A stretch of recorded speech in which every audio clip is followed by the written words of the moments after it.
بسم اللہ الرحمن الرحیم۔ اگر انسان کی تخلیق کا مقصد صرف عبادت ہی تو کیا عبادت کے لیے فرشتے کافی نہیں تھے؟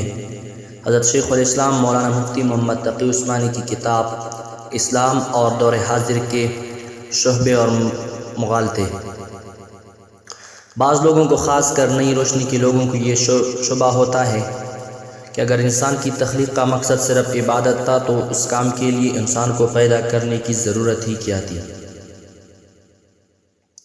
یہ کام تو فرشتے پہلے سے بہت اچھی طرح انجام دے رہے تھے اور وہ اللہ کی عبادت، تسبیح اور تقدیس میں لگے ہوئے تھے۔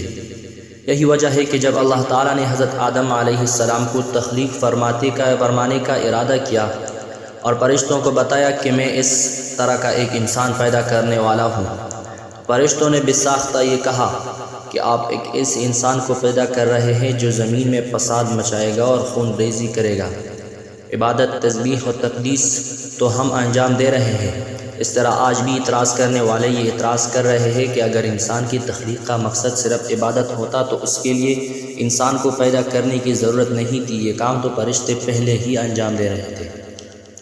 بے شک اللہ تعالیٰ کے فرشتے اللہ تعالیٰ کی عبادت کر رہے تھے، لیکن ان کی عبادت بالکل مختلف نوعیت کی تھی، اور انسان کے سپر جو عبادت کی گئی وہ بالکل مختلف نوعیت کی تھی، اس لیے کہ فرشتے جو عبادت کر رہے تھے ان کے مزاج میں اس کے خلاف کرنے کا امکان ہی نہیں تھا۔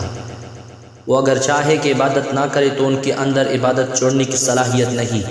اللہ تعالیٰ نے ان کے اندر سے گناہ کرنے کا امکان ہی ختم فرما دیا، اور نہ انہیں بھوک لگتی ہے، نہ ان کو پیاس لگتی ہے، اور نہ ان کے اندر شہوانی تقاضا پیدا ہوتا ہے، حتیٰ کہ ان کے دل میں گناہ کا وسوسہ بھی نہیں گزرتا۔ گناہ کی خواہش اور گناہ پر اقدام تو دور کی بات ہے۔ اس لیے اللہ تعالیٰ نے اس کی عبادت پر کوئی اجر و ثواب بھی نہیں رکھا، کیونکہ اگر فرشتے گناہ نہیں کر رہے ہیں تو اس میں ان کا کوئی کمال نہیں، اور جب کوئی کمال نہیں تو پھر جنت والا اجر و ثواب بھی مرتب نہیں ہوگا۔